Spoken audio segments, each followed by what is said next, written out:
Okay, we'll call back to order. We shall continue now with Human Resources presentation.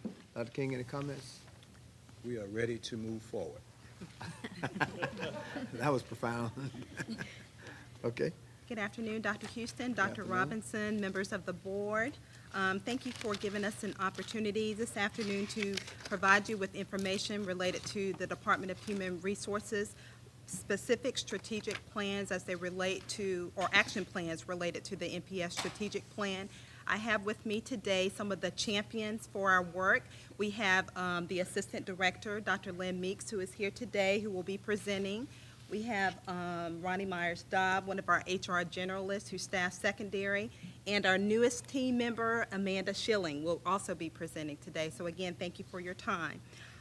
We have 8 total plans that have been assigned to the Department of Human Resources, but this afternoon we will only be providing information or updates as it relates to 3 of those plans. One of the plans is related to Strategy 3, which you know is promoting Norfolk Public Schools as the cornerstone of our community's well-being, and we have 2 plans that relate to Strategy 3. Before we get started with Plan 27, I'd like to share with you, we are thinking of novel recruitment approaches, and as recent as last evening, we invited all of the December graduates from surrounding districts to be a part of a recruitment activity, and the turnout was tremendous. It was well attended. The Strolling Strings provided entertainment last night, and of course, all of the candidates were just enamored by the performance of our very talented students. We had 4 teacher ambassadors who were present as well, who assisted with our recruitment efforts. We had Tamara Smith-Moyler, who is the Norfolk Public Schools Teacher of the Year. We had John Meister, who is a brand new mathematics teacher at Norview High School, who also is a graduate of Norview High School, and he attended Azalea Gardens Middle School as well. And we had Clayton Singleton, who's the art teacher at Lake Taylor High School, and we had Ruffner's department chair in the area of mathematics, and her name is Jolie Kane. So we were very excited to have all of the ambassadors there. It was a very successful event.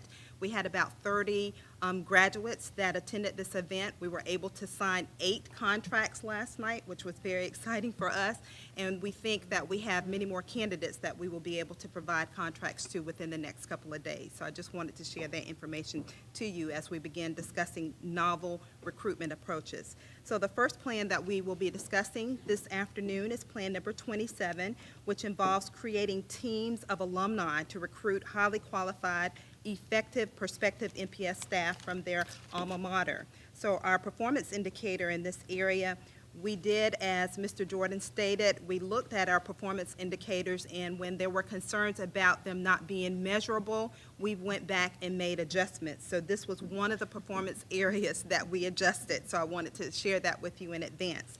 So the newly established performance indicator is as follows: establish alumni teams as a novel recruitment approach, collect baseline data on the effectiveness of these teams, and increase the number of recruits for the school year 2014-15 by 10% for each team. And so this afternoon, Amanda Schilling will be providing you information regarding each specific action step related to the plan and where we are in terms of completion. Ms. Schilling. At this time, we have completed 4.5 of the 6 action steps included in this plan. That puts us at 75.15% complete. As was noted earlier, I would like to point out that many of our action steps address things that are ongoing throughout the year, and where that is the case, we have noted that in our action steps.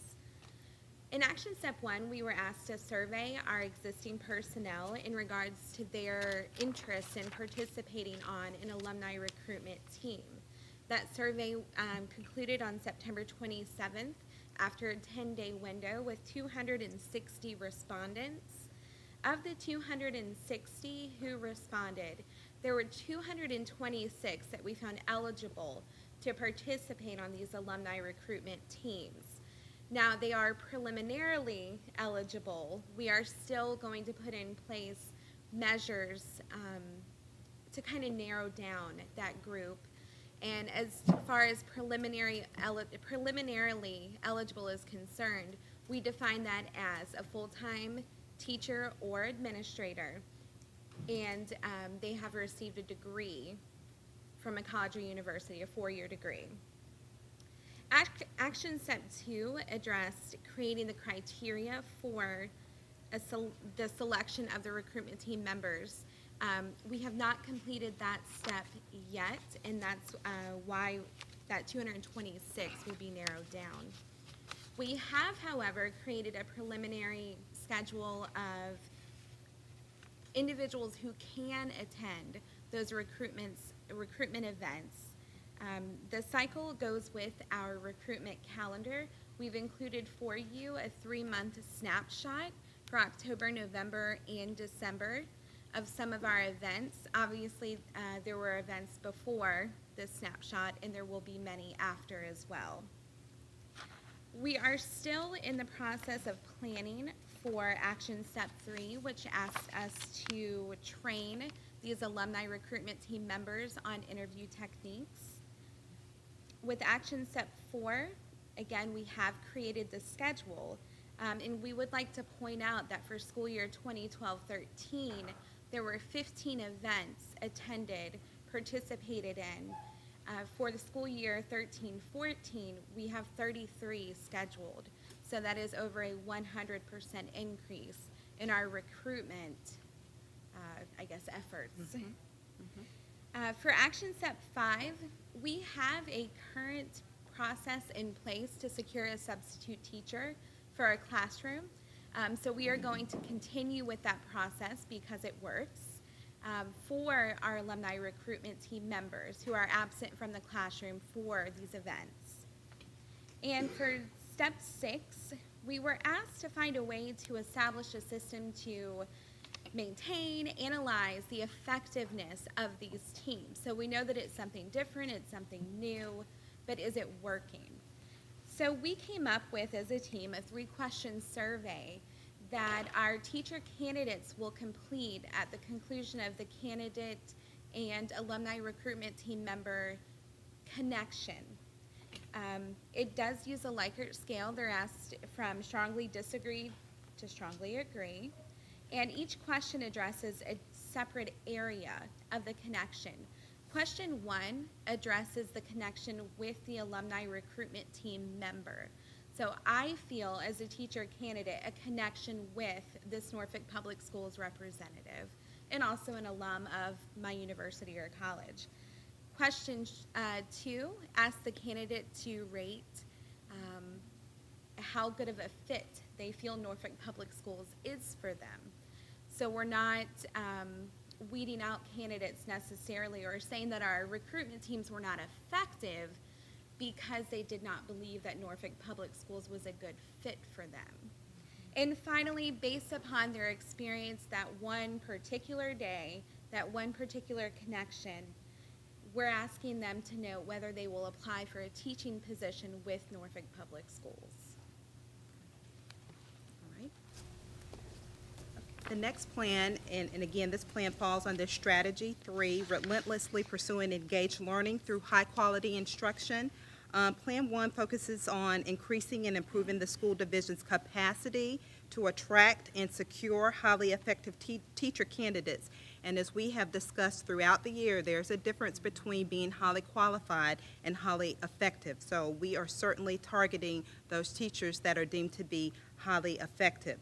So the performance indicator in this area is to increase our candidate pool by 10% each school year. So Dr. Lynn Meeks will be discussing where we are in terms of our data and the action steps and where we are in terms of completing each action step for this strategy. So for Plan 1, the main goal here is to increase the applicant pool. And by doing this will offer principals more options in the selection process of securing highly effective teachers. So as a frame of reference, we have noted that between July 1, 2012 and June 30th, 2013, our teacher applicant pool was 1,993 applicants. Our goal for the upcoming school year will be to increase that to 2,192. Just to give you an idea of where we are at this point, at the end of October, we had 850 teacher applicants. And we know that this pool will build, particularly during the months of April, May, and June, as we have our May graduates coming forth to apply. So looking at the action steps for this plan, the whole goal of this plan is to back up the staffing process in order to hopefully secure effective teachers earlier and be competitive with other districts. So for step one, it speaks to the fact that we want to move our voluntary transfer process back, but first we have to have the teacher allocation. And the teacher allocation involves some other departments. It involves assessment, research, and accountability, and our budget office. And we hope to get the allocation by May 1.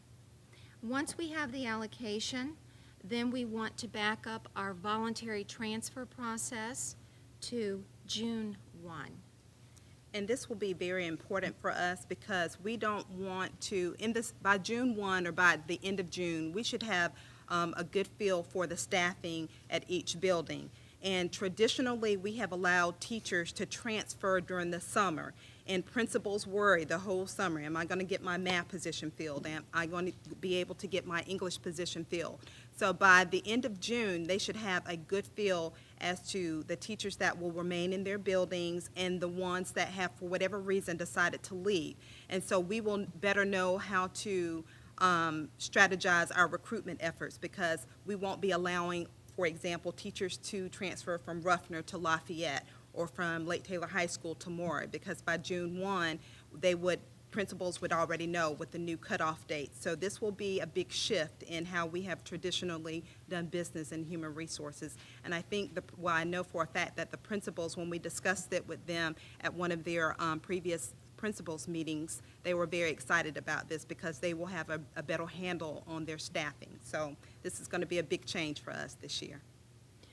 So moving on with action step 3, we also want the reassignment deadline to back up to June 1.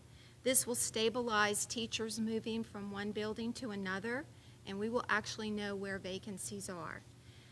Along those lines, with step 4, generate a vacancy list for each school. We have a couple of things that must be in place. We will already have the teacher allocation May 1, and then we will know our resignations by June 15th. This is also an earlier date than in the past. Then we're going to seek highly effective teacher candidates through advertising, job fairs, and professional networking sites. This is something that we do year-round. We recruit year-round and we hire year-round, but we're looking at the 2014-15 school year when we speak of this. So we will advertise widely. We will go to college campuses for recent hires, job fairs, and web-based professional networking. And when we advertise widely, we want to include some states other than Virginia, because Virginia doesn't graduate enough teachers. So we look across the nation and we look for possible states that have maybe economic turndown, or they have a lot of teacher candidates. And some of those states might be Florida, Pennsylvania, and Michigan. This isn't an inclusive list, but it does give us a starting point. With action step 6, we then are going to deploy the teachers that we've screened in human resources to the schools. And our goal is to have a large pool of qualified candidates, so principals do have options and choices. And finally, action step 7, hire recommended candidates in a timely manner. This involves a time-sensitive, coordinated effort.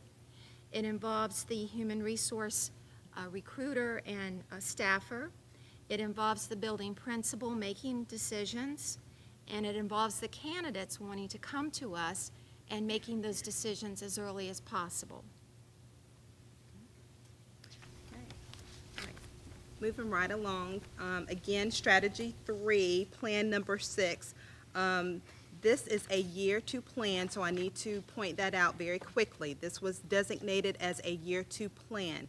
However, because we had already completed and began working on very early, probably the early part of this year, putting some of these action plans in step before this plan was finalized, we felt that it was necessary that we go ahead and complete this plan. In addition, there were some concerns about the teacher performance evaluation system. And so because of the urgency behind that, we decided that it was important for us to go ahead and take action on this particular plan. So this plan, again, focuses on increasing the level ratings for teachers. And so, as you all know, a couple of weeks ago, Dr. King presented to the Accountability Committee, and he made very clear that during the 2012-13 school year, we did implement the appropriate teacher performance evaluation system. It was piloted in 11-12 in other school districts, and for whatever reason, Norfolk Public Schools was not involved in that pilot, but we are implementing the appropriate teacher performance evaluation plan. In addition to that, as you well know, because we've discussed this, we implemented the new principal performance evaluation system this year as well. So this plan, and I need to point out that we also adjusted the performance indicator for this plan because it was not measurable. And so we wanted to ensure that it is measurable moving forward. So it is as follows. We will establish a performance level baseline and increase the alignment of Performance Standard 7 student academic progress ratings with student growth outcomes to 100%.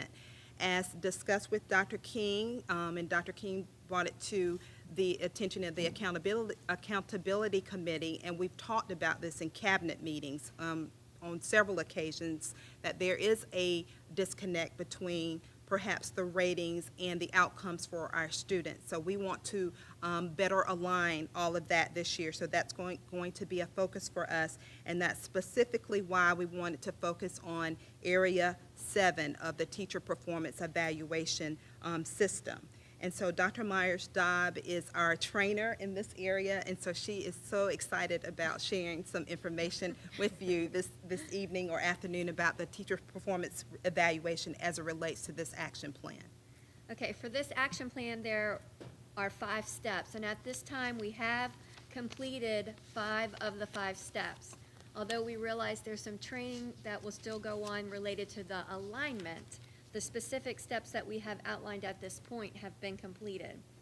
If you look on the first page, you will see some data related to the ratings on Standard 7, and this encompasses the teachers that were evaluated last year. So we had 1,030 teachers that were summatively evaluated last year.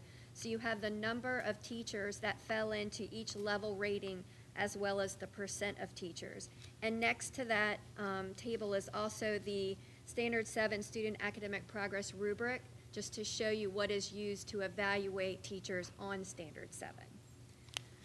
So action step number 1 was at the end of the school year that we were going to analyze the data and look at, originally we were looking at the overall summative ratings of teachers, but due to the change in the performance indicator, we looked specifically at Standard 7, because with this standard, it is weighted at 40% of the teacher performance evaluation system. So it is a significant standard in that system. So that is at 100%. For the action step 2, we determined the baseline data were established, and then the goal of 100% alignment of Performance Standard 7 with student growth and outcomes was established.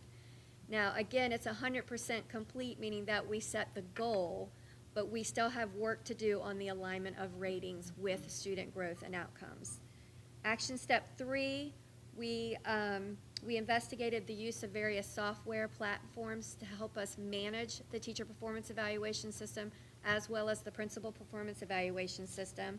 We looked at a couple of companies and their software platforms, and when I move into action step 4, we also had some conversations with local districts that are using the same platforms, software platforms. So we ended up going with Talent Ed Perform, Virginia Beach, Williamsburg. We had conversations with both of those school districts about their use of this platform.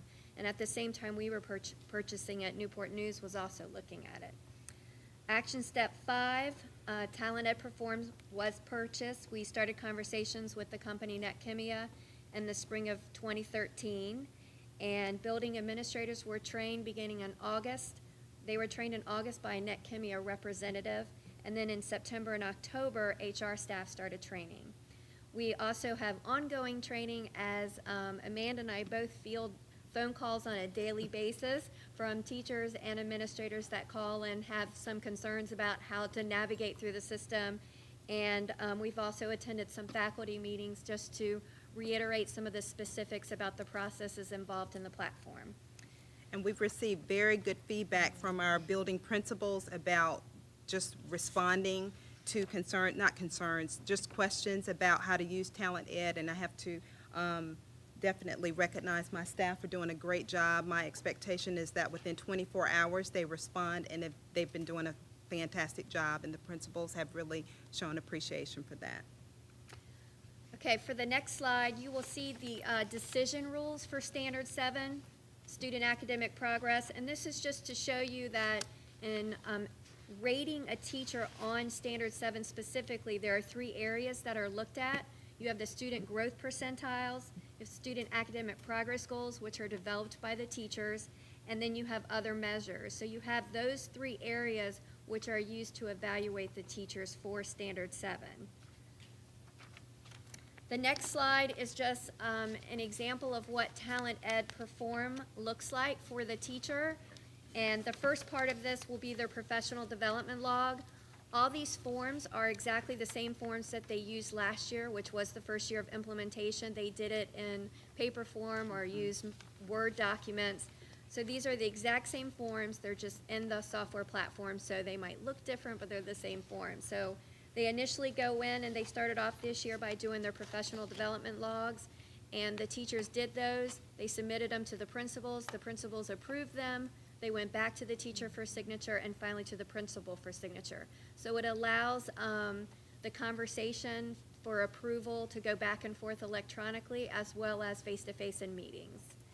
And on the next page, you will see an example of a probationary teacher year 1, and there are 17 steps related to their evaluation process. However, 7 of those steps are actually meetings. So when they do the student academic progress goals, they have a meeting that coincides with that task in the system. And the last slide is the artifacts portfolio. This is the newest feature of the system that we have began to pilot with a couple of our schools. As part of the evaluation system, the teachers have to maintain a documentation log which shows evidence of their progress on each of the 7 standards. So within Talent Ed Perform, it allows them to do this electronically. So this is something that we are now piloting at a couple schools, and we have some teachers that are very excited about, especially our young teachers that are very technology savvy. They really appreciate being able to do this electronically. Okay, that's it. That concludes our presentation. Are there questions for us? Dr. Gabriel? I know that you guys are working really hard with your job fairs and your new recruitment strategies, and I thank you very much for all of the efforts that you're doing with that. I have a couple of questions. At our last meeting, we had talked about some teacher positions needing to be backfilled in order to put positions in place for our gifted instructors and for some of our Title I specialists. So with this most recent recruitment that you all did, have we had any success in finding highly effective and qualified teachers for that number? And if you could just, if you have those numbers, that would be wonderful. Okay. Dr. Meeks actually staffs the interventionist positions, but I know that we're about 80% filled at this time. For the Title I intervention? Yes, for the interventionist positions. There are still a few positions that need to be filled. However, at all of our focus and priority schools, they all have their interventionist positions filled because they were a priority. But we do have a few that need to be filled as we speak. But again, yesterday or last evening, we were able to offer 8 contracts, And certainly, we're hoping to be able to backfill some of those positions so that the interventionists can move forward. As it relates to the gifted positions, there are concerns, budgetary concerns surrounding some of those positions, and I'll need to refer to Dr. Savigny. All of the monies have not been released to backfill those positions. 10 of those positions can be filled at this time, and so I would prefer that Dr. Savigny address that piece, if she doesn't mind. We're simply at this point waiting on the State Department of Virginia to release our Title IIA funds so that we can proceed forth with the hiring. We're in a holding pattern. We've been told through Omega, which is the online platform through which the State Department shares financial information with us, that they have been delayed because of the government shutdown, and that information will be proceeding to us soon, but they have not given us a final date as to when those funds will actually be available for us to expend. So we have 10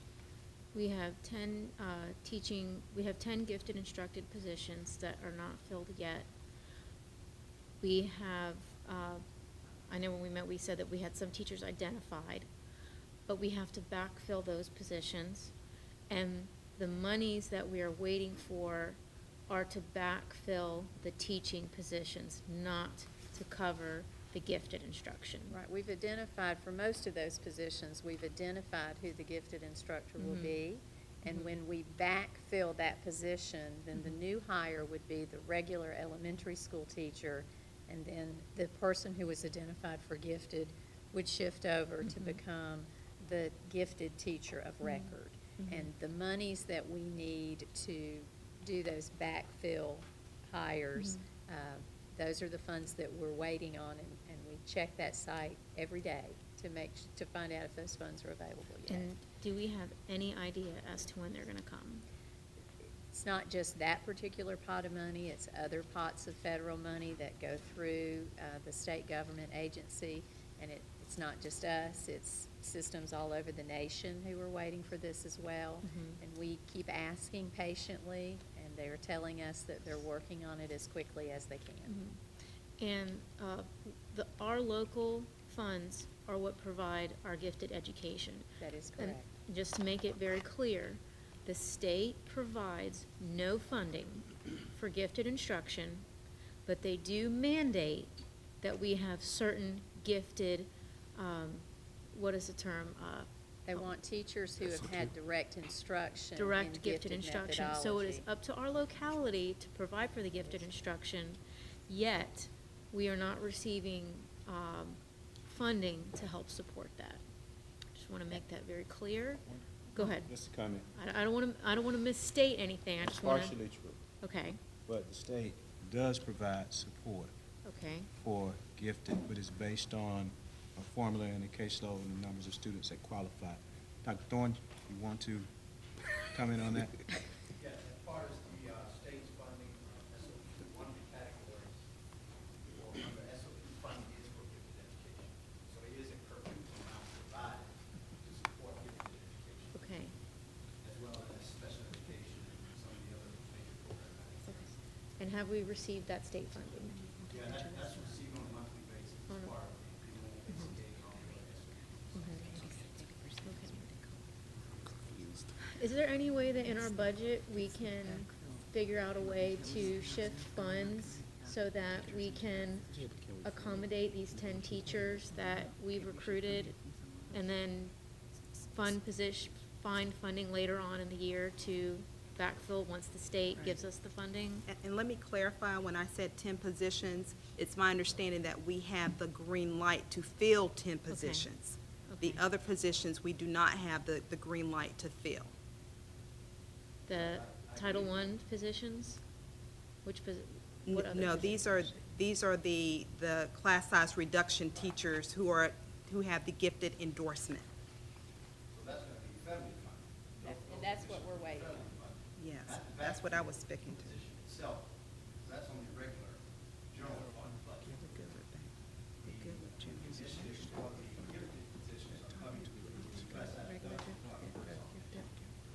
That is correct. regular classroom teacher can shift over and the funding source shifts associated with the title of the position. So, Dr. Gabriel, it's my understanding that the regular allocation, the operating budget, those positions are filled. It's the Right. positions above and beyond that we have Right. put in place, the new program or the new gifted model. Right. Those are the positions that I was speaking to. Right, and that's what I was asking about. Funded with federal. Right. Which, that we're waiting on. The gifted positions. Right, but the Title I, the Title I interventionist, Right. which you mentioned are about 80% Yes. filled. Maybe a little more. Okay. I'm being And generous. what do we, what is holding us back from having 100% filled at this point in time? Just The qualified candidate highly- pool, Candidate quite pool, honestly. okay. The candidate pool, again, we want highly effective teachers in all of our classrooms. Agreed. And so we're just not going to pull a teacher out and have them serve in that capacity until we're able to backfill those positions. And so some of those positions are still not filled. Fair enough. I do just want to interject and remind us that until all of the full-time gifted teachers are in place, those students are receiving services. Our central academic rigor folks are providing resources and providing materials to regular classroom teachers so that that instruction can be differentiated to students in their reading groups and in their math groups on a daily basis. So in those few schools where we do not have that gifted teacher of record hired yet and serving in that capacity, those students are still receiving instruction every day. They're just receiving it using what we call a cluster model, or they're receiving it inside their classroom using materials and resources provided through the district to enrich and extend what they're doing on a regular basis. At the elementary level, that's primarily word masters through the reading group and novel studies, as well as CML, which is a math league type algebra problem-solving approach for students. That happens every day in those groups for gifted students at the elementary level. Right, I know that we, our gifted advisory committee had worked hard on implementing the plan, and we're going from offering very little in services to trying to offer what we can and match that with funding that we can get from the state or what we can use locally. And Dr. Gabriel, I also want to reiterate that, we had those 80 positions, the 40 math and reading Yes. specialist positions. And so that kind of, with our interventionist pool, we're pulling all of the same teachers from that pool. So it was a challenge. Right, and this is on a different subject, but just to be very clear for this year,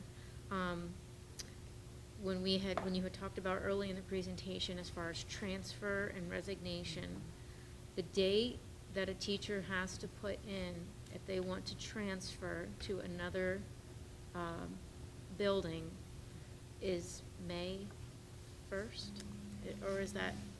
I think it was May 1st for the new voluntary transfer process. I think that's when that's when we expect the allocations to be in place. Let me look at the memo.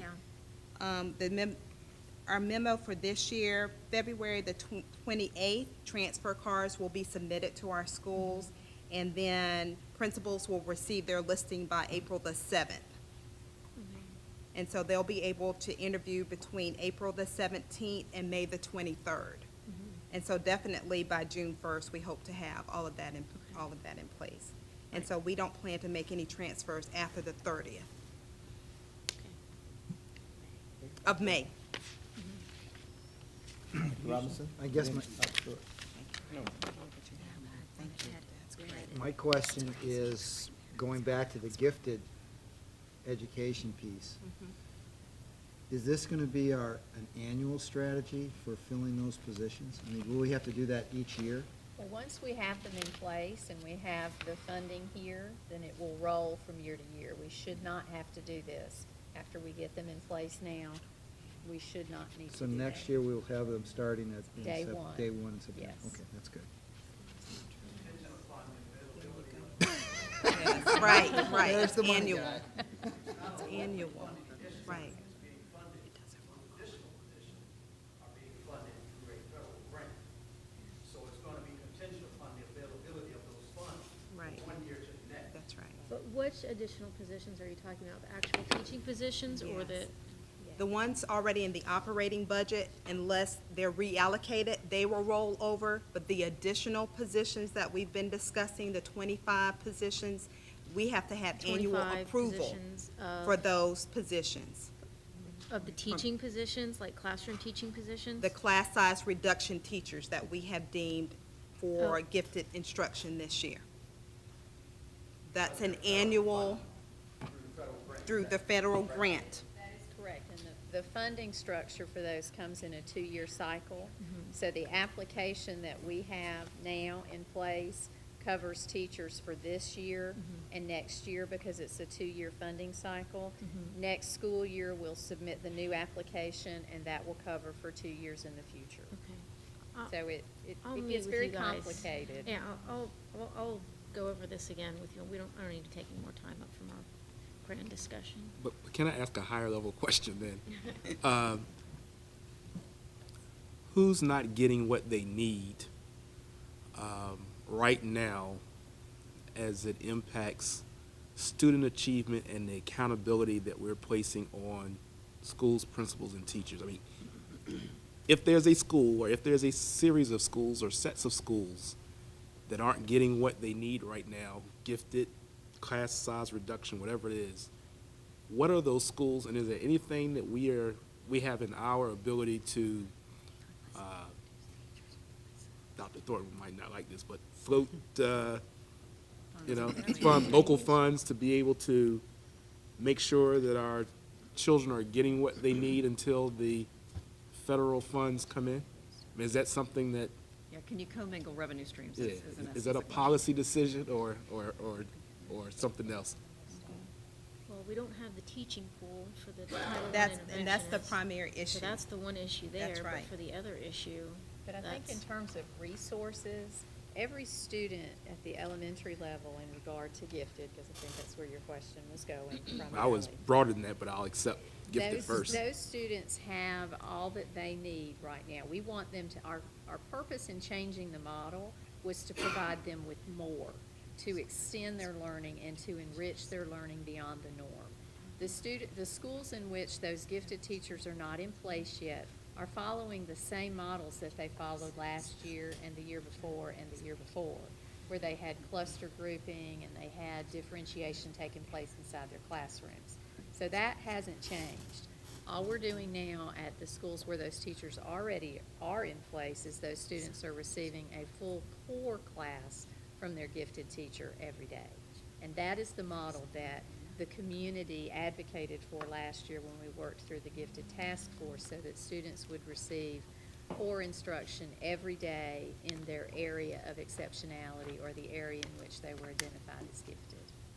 Okay, just one last one. So for the future, I know we're going to do a budget hearing tonight. So last year when we talked about the gifted plan and it being budget neutral and having resources, I take it we were counting these federal resources as part of that pie. So if that's the case, or even if it's not the case, when we go through the budget cycle this year, can we look at, what we have in our local control in order to deliver the rigor and the quality that we want to deliver, and then to the extent that it's possible, treat federal funds or state funds as gravy, so that we can say to the local community, here is what we need in order to implement the rigor that we want to achieve. Yes. Okay, Dr. Stewart has a comment, and we have already used the policy time, and moving now into the little transition time and break that we would have leading up to the recognition program. I think I'm not going to say anything because my question was going to be, what time do we need to go into policy time? Because Yeah, if we pass that, then I'm going to be silent. we're past that time. I do have one comment. I just want to say that I share your excitement as it concerns the recruitment scheme that you have here, and I also really appreciate the fact that these action steps are so measurable, that we can look at this and clearly understand. So this is really, this is exciting work that you're doing, and really appreciate what you guys are doing. Okay, thank you. All right, we have one other presentation, finance and business. It's 5:32, guys, and we're gonna have to have some transition time. Folks will be arriving very shortly to come in for the recognition part of our program, which is scheduled for 6 to 6:30. And so business and finance, if, huh? And community engagement. Okay.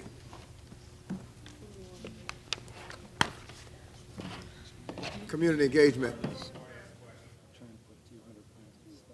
Well, let me say this, because I think if it's one thing we need to know from community engagement, if y'all don't mind coming on up. I mean, since we're here, I mean, if there's one thing we need to know, and then they can answer the question or so, then we can move on to the next one, and then we'll close out. But I know you won't be able to do your full presentation, but if you can only tell us one thing, what would you tell us?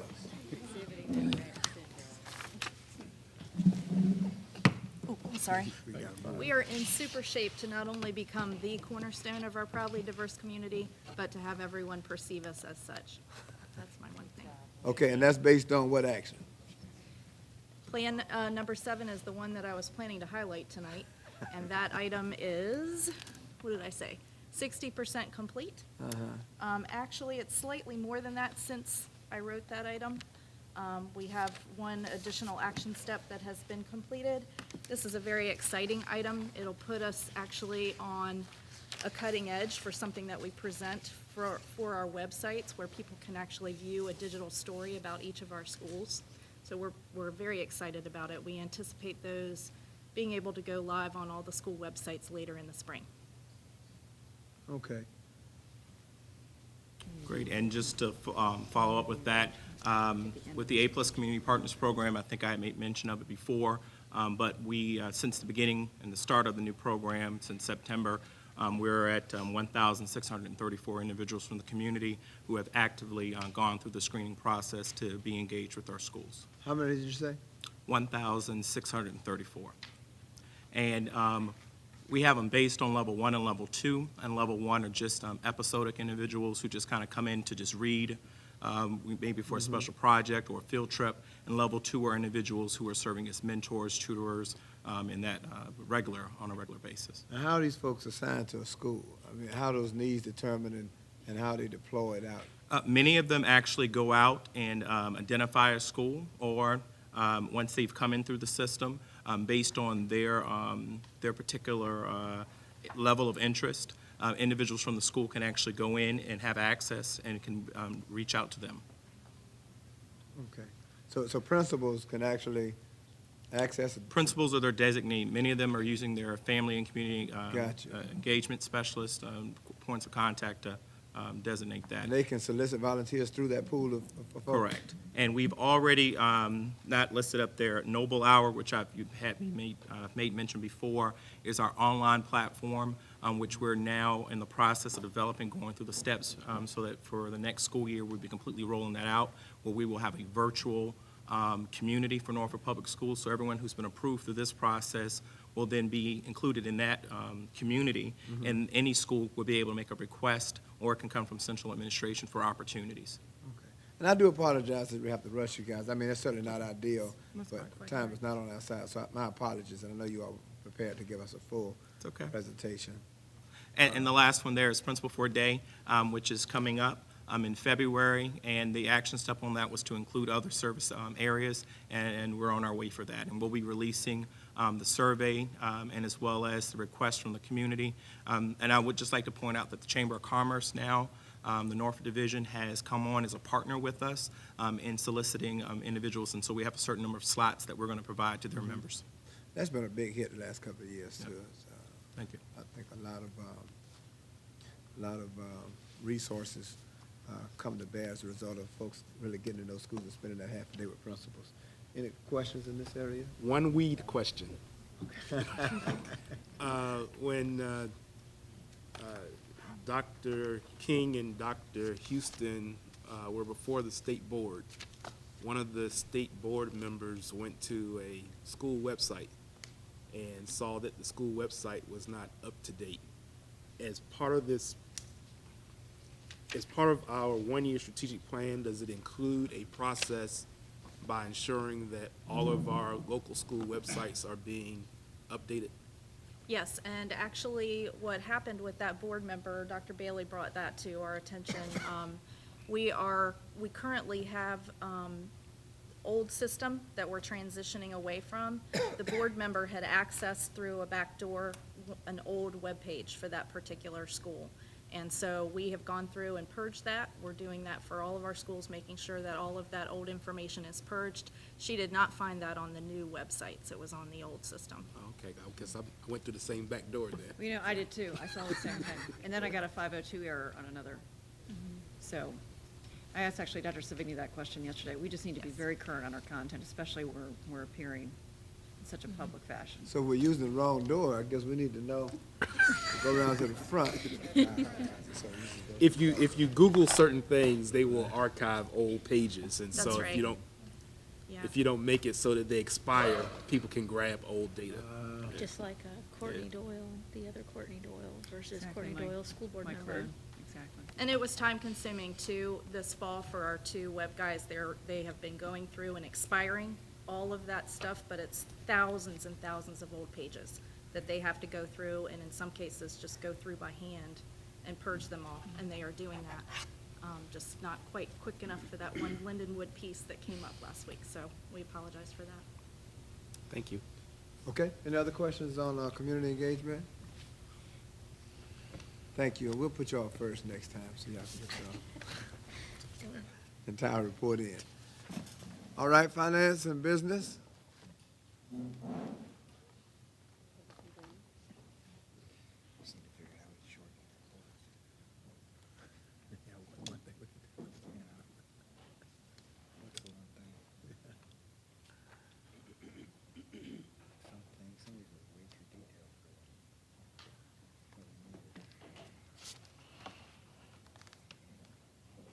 Jim Houston, school board members, Ken, good evening. Good evening. What I'll share with you this evening is a very quick overview of the status of one of the action plans that Finance and Dr. Bailey's area, Assessment, Research, and Accountability, has been working on, and that is related to Action Plan 14 under Strategy 5. And the key performance measure for this particular plan is to produce to the board attendance zone options that will support instructional programming initiatives as well as school choice. To date, 4 of the 6 plans under this particular action have been completed. The most significant would be the contracting of an educational planning firm to provide the facility capacity analysis as well as attendance zone options. That work is ongoing. As you know, we've had community meetings regarding that. We expect that this particular plan will be completed in December. So we're well on our way towards that, although there's a lot of work to be done. A lot of the analysis still needs to take place to develop those options for the board and the community to respond to. Be happy to answer any questions that you have. Questions? I saw something there. Okay. All right. Thank you very much. Thought you had found some money somewhere you were going to tell us about. Sir? Thought you had found some money somewhere you were going to tell No, us sir. about. No money found. No money. Okay. Well, we're at the end of the quarterly report here. Any final questions for clarity on anything that's been received as we transition? I know it's been a lot to take in, and no. You know, if I could, I just want to recap what I mentioned earlier, and that is, if we could hear from you all exactly when we're going to see, basically, the strategic plan that is the one that we approved with contingency, so it had to be modified slightly. So when are we going to see that? When is it that we might see that software that's in place to implement the execution of the measurable accountability for the strategic plan? So those obviously will have numeric measures, baseline values, and so on and so forth. So on those 2 fronts, I'd really like to hear about when you think you're going to be able to deliver on those at some point. Obviously, you can't answer that today. And then I would just say in general, we're seeing some new material today at the presentations that was not in our notebook, nor even on board docs right now. So a few months ago, we did make a request that things get to Janelle in a timely fashion in order for us to have things earlier in advance of the meeting on Wednesday. And I know this was a lot of information, and it was all excellent information, and I appreciate that. But I do think we need to hold ourselves to a discipline of having this material in advance and prepared, so that we're not, again, getting handouts, or it's not even on board docs yet. So if we could just work on that for our next few meetings, that would be helpful. I respect that, but to be honest with you, it's virtually impossible to say to you that 100% of everything that's presented at a board meeting, you're gonna have it to the letter prior to, because there are tweaks and changes that are made throughout. So my expectation of my administration is that they have it to you by Friday, like we always talk about. But then when there are changes or additions, then I would like to be able to provide those for you as well. And so what we can work to do would make that as rare as possible, especially as it relates to such a full body of important work like this. And so, because otherwise, when administrative staff approach me and inform me that there are some modifications, then I would have to not provide those if that's the case. So, Can I just push back just a little bit then?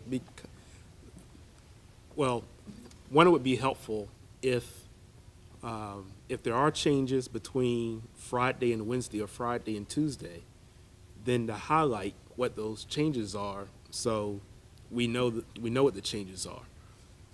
But I do have some questions about, what could it be that is so significant that that we would see changes from a Friday at 5 o'clock to a Wednesday at 1 o'clock that is so critical that just couldn't wait. So I hear you, and I recognize that there's always going to be information that's going to be updated. But for us, we're being asked to review material over a weekend and over a few days in order to come to the meeting prepared, which is one of our board goals or ethics or whatever. And so we can't be prepared if the information is still changing. well, and when we realize that a work session is a work session, you will receive that bulk of information just as I described. And if there are additions, that's ongoing discussion, and that should continue forward. So, in my view, part of that concern is the fact that we need to begin to use the work session as a work session, and it should be very rare. So this work session is not the model work session yet, is what you're telling me? No. Okay. No, All right. our process. I agree with that. The But structure is not the preferred structure. It would help me, however, too, to give me an example of information that you were not aware of, that you saw today. the that is of facilities concern- presentation. That is of concern to you, that we can't still have dialogue around between now and a regular meeting. That's what I'm saying. Because you will always, in a work session, there will be plenty of examples of the fact that you won't solve all of the problems there, and new information will be there. So, Yeah, and we'll have a deal opportunity on Wednesday to really flesh this out. okay. And what I think is the more appropriate context, to be quite honest with you, in our executive session on Wednesday. All right, so you had a question on the table then, can I respond? Sure. then? Or were you finished? Yes, I'm good. So, I had mentioned the great city schools, and went to one session, and it tied me back to when we were going through the plans back in September. So this was a slide presentation I think, as we talk about these quarterly reports, we should consider. So they had 2 essential inquiry questions to ask at each performance dialogue. Are you on track to meet your targets? that was the measures. And for plans, have you implemented your key strategies, project initiatives, and commitments with fidelity? That's what I feel like we should be able to ask. And then for decisions and action steps out of what they call performance dialogues, the questions are, what are you going to keep doing? What are you going to stop doing?